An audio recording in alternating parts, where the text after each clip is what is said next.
지지율을 좀 끌어올리고 싶어하는 이재명 대표 입장에서는 다시 한번 지역화폐 이야기를 꺼내 들고 있습니다. 그런데 한국은행 이창용 총재도 이 부분에 대해서는 반대 입장을 밝혔습니다. 김동연 지사도 전국민 지역화폐는 반대하고 있는 입장으로 전해지고 있습니다. 그리고 여러 사람들이 이 부분에 대해서는 비판적 시각도 적지 않습니다. 그러니까 어려운 곳에 집중해서 주는 것이 맞지 않냐라는 목소리가 나오고 있잖아요.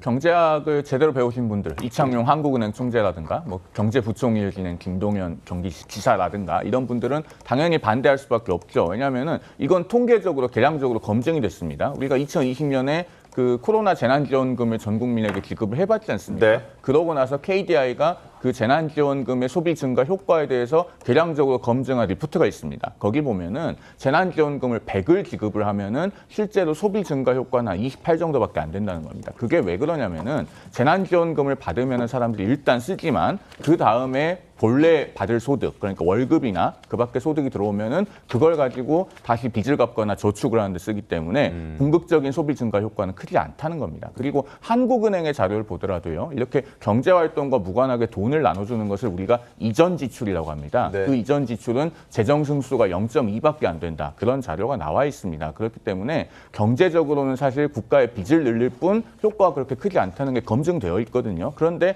이재명 대표가 저렇게 자꾸 지역화폐에 집착하는 것은 결국에는 돈을 뿌려서 표를 돈으로 사보겠다라고 하는 발상의 다름 아니다, 이렇게 말씀드리겠습니다. 바로 안 들을 수가 없는 게 이 지역화폐와 관련된 거는 경제 문제잖아요. 그렇기 때문에 저는 보수와 진보의 경제적인 철학이 달라서 해석이 다르다고 생각하는데요.